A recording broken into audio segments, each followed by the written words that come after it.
Good morning students. आज हम भारत के संविधान सभा का निर्माण और गठन इसके बारे में परिचर्चा करेंगे। भारत में संविधान सभा का निर्माण कब हुआ, कैसे हुआ, इस पर आज हम परिचर्चा करेंगे। तो सबसे पहले हम ये समझें कि संविधान सभा का अर्थ क्या होता है। संविधान सभा जनता के प्रतिनिधियों की सभा है जो संविधान के निर्माण का कार्य करती है। मतलब संविधान सभा जनता का प्रतिनिधि करती है। इसके सदस्य जनता के द्वारा प्रत्यक्ष या अप्रत्यक्ष रूप से निर्वाचित होते हैं, जिनका प्रमुख दायित्व होता है देश के लिए संविधान का निर्माण करना। इस संविधान सभा की अगर हम बात करें तो सबसे पहले अमेरिका ने 1787 में फिलाडेल्फिया में 13 राज्य जो थे अमेरिका में, उन्होंने मिलकर अमेरिका के लिए संविधान का निर्माण करा। उसी तरह से फ्रांस में भी 1789 से 1791 में संविधान सभा के द्वारा फ्रांस के संविधान का निर्माण किया गया। हम भारत में इसकी बात करें कि संविधान सभा की जो मांग है वह स्वतंत्रता आंदोलन के दौरान से ही भारत में संविधान सभा की मांग की शुरुआत हो चुकी थी। इसकी सबसे पहले जो मांग थी वो 1895 में स्वराज्य विधेयक, जो कि तिलक के निर्देशन में तैयार हुआ था, उसमें की गई थी। एनी बेसेंट का मानना था कि भारतीय संविधान का निर्माण भारतीयों द्वारा किया जाना चाहिए। 1922 में गांधी जी ने स्पष्ट किया था कि भारतीय संविधान भारतीयों की इच्छा अनुसार ही होगा। 1924 में मोतीलाल नेहरू और स्वराजिस्ट जो थे, स्वराजवादी, उन्होंने भी संविधान सभा की मांग की। इन सारी मांगों को दरकिनार करके 1927 में ब्रिटिशर्स ने साइमन कमीशन नियुक्त करा। ये जो साइमन कमीशन था, इसकी जो सबसे खास बात ये थी कि इसमें एक भी भारतीय नहीं था और इसे जो है काम सौंपा गया भारत के लिए, जो भारत में क्या रिफॉर्म्स इंट्रोड्यूस किए जाने चाहिए। तो इस साइमन कमीशन का भारतीयों ने बहिष्कार किया। 1928 की जो नेहरू रिपोर्ट है, उसे भारतीयों द्वारा अपने लिए संविधान निर्माण का पहला प्रयास माना जाता है। संविधान निर्माण की जो समस्या थी उसका हल खोजने के लिए राउंड टेबल कॉन्फ्रेंसेस 1930 से 32 के बीच में जो 3 राउंड टेबल कॉन्फ्रेंसेस हुई, फर्स्ट, सेकंड, थर्ड, इसमें भी इसके हल खोजने की बात की गई। लेकिन निष्कर्ष यह निकला कि इस समय भारतीयों को संविधान निर्माण का अधिकार देना व्यावहारिक नहीं होगा। 1936 के कांग्रेस के अधिवेशन में संविधान सभा के अर्थ और महत्व को स्पष्ट किया गया। 37 और 38 के कांग्रेस के अधिवेशन में संविधान सभा की मांग को उठाया गया और यह कहा गया कि जो व्यक्ति इसका विरोध कर रहे हैं वो प्रजातंत्र और स्वतंत्रता पर विश्वास नहीं रखते। गांधी जी ने कहा, हम एक ऐसी संविधान सभा चाहते हैं जो भारतीय मस्तिष्क का वास्तविक दर्पण हो। इस समय तक ब्रिटिशर्स द्वारा संविधान सभा का विरोध किया जाता था, लेकिन सेकेंड वर्ल्ड वॉर के दौरान सिचुएशंस में परिवर्तन आया। चूंकि अंग्रेजों को भारतीयों से सहायता चाहिए थी, इसलिए उन्होंने संविधान सभा की मांग को स्वीकारा। 1940 का अगस्त प्रस्ताव ने यह स्वीकार करा कि भारत का संविधान स्वयं भारतवासी ही तैयार करेंगे। उसी तरह से 1942 के जो क्रिप्स प्रपोजल थे, उन्होंने युद्ध के बाद भारत के संविधान सभा के निर्माण की बात को स्वीकार करा। हालांकि यह क्रिप्स प्रपोजल युद्ध के बाद, सेकेंड वर्ल्ड वॉर के खत्म होने के बाद संविधान सभा की बात को स्वीकार करने की बात कहती थी, तो भारतीयों ने इसे post dated cheque on a falling bank कह के इस क्रिप्स प्रपोजल का विरोध किया।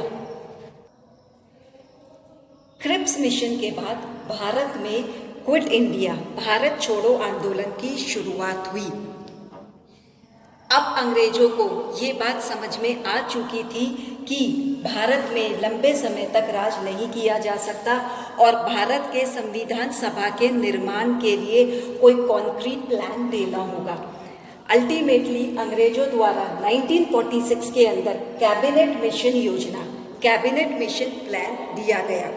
इसके जो प्रमुख प्रस्ताव थे, इसमें जो है संविधान सभा के सदस्यों की जो संख्या थी उसे 389 निर्धारित किया गया। उनमें से 292 जो प्रतिनिधि थे वो ब्रिटिश प्रांत के होंगे, 4 चीफ कमिश्नर क्षेत्र के और 93 जो है देसी रियासतों के प्रतिनिधि होंगे। क्रिप्स मिशन कैबिनेट मिशन ने यह माना कि इस समय वयस्क मताधिकार द्वारा संविधान सभा का गठन संभव नहीं है, इसलिए जो प्रांतीय विधानसभा होंगी वह निर्वाचक मंडल की भूमिका का निर्वहन करेगी। इसी के साथ साथ प्रांतों के जो प्रतिनिधि होंगे उनकी जो संख्या है वो जनसंख्या के आधार पर निर्धारित की जाएगी और 10 लाख पर एक प्रतिनिधि का नियम अपनाया गया। कैबिनेट मिशन प्लान में मतदाताओं के 3 वर्ग स्वीकार करें, सामान्य, मुस्लिम और सिख। रियासत के जो प्रतिनिधि थे वो भी जनसंख्या के आधार पर ही निर्धारित होने थे और उनके प्रतिनिधियों का जो चयन था वह विचार विमर्श के बाद ही निर्धारित होना था। हिंदू बहुल और मुस्लिम बहुल क्षेत्रों मतलब हिंदू बहुल और मुस्लिम बहुल जनसंख्या के आधार पर प्रांतों को 3 श्रेणियों में बांटा गया। पहली श्रेणी थी मद्रास, बम्बई, उत्तर प्रदेश, बिहार, सेंट्रल मध्य प्रांत तथा उड़ीसा। दूसरी थी पंजाब, उत्तर पश्चिम सीमांत प्रांत तथा सिंध और तीसरी थी बंगाल तथा असम।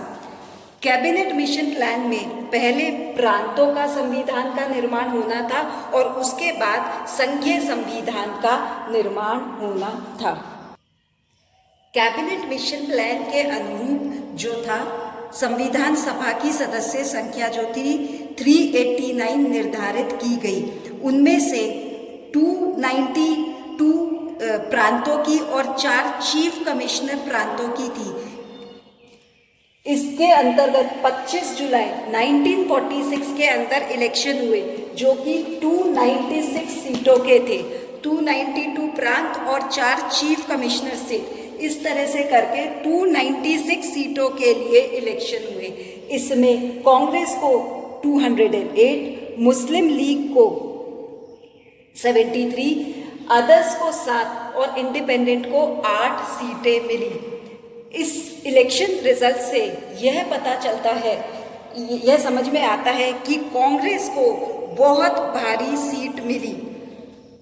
मुस्लिम लीग जिसने शुरू में कैबिनेट मिशन प्लान और इंटीरियर गवर्नमेंट के प्रपोजल को एक्सेप्ट कर लिया था, उसने इस संविधान सभा में अपनी कमजोर स्थिति को देखते हुए अब इस संविधान सभा के बहिष्कार का फैसला किया और पाकिस्तान के लिए एक अलग संविधान सभा के निर्माण की बात कही। ब्रिटिश सरकार और कांग्रेस द्वारा मुस्लिम लीग को बहुत समझाया गया, लेकिन उनके सारे जो प्रयास थे वह निरर्थक साबित हुए और अल्टीमेटली ये जो मुस्लिम लीग थी उसने संविधान सभा का बहिष्कार किया। भारत में संविधान सभा के गठन का जो कार्य था वो 3 चरणों में संपन्न हुआ। पहला जो चरण था वो कैबिनेट मिशन योजना के अनुरूप था, जिसमें संविधान सभा के सदस्यों का निर्वाचन हुआ और कुल सदस्यों की संख्या 389 निश्चित की गई। दूसरा चरण जो था वो 3 जून 1947 जब विभाजन योजना की स्वीकृति हो जाती है और संविधान सभा का पुनर्गठन किया गया। अब जो सदस्यों की संख्या थी वो 324 निर्धारित की गई। इन 324 सदस्यों में से 235 ब्रिटिश प्रांत के और 89 देसी रियासतों के होने थे। मुस्लिम लीग के उन सदस्यों ने भाग लिया जिन्होंने पाकिस्तान जाना स्वीकार नहीं किया। तीसरा जो स्टेज था वो देसी रियासतों से संबंधित था। रियासतों के जो प्रतिनिधि थे वो अलग अलग समय में संविधान सभा में शामिल हुए। हैदराबाद रियासत के प्रतिनिधि को छोड़कर अन्य सभी रियासतों के प्रतिनिधियों ने संविधान सभा की बैठकों में हिस्सा लिया। ठीक है, तो इस तरह से जिस संविधान सभा का निर्माण कैबिनेट मिशन प्लान के अनुसार होना था उसमें भी चेंजेस आए और अल्टीमेटली जो था देसी रियासतों के शामिल होने के बाद संविधान सभा का निर्माण हो, जो संविधान सभा के निर्माण का जो कार्य था वो पूरा हो पाया।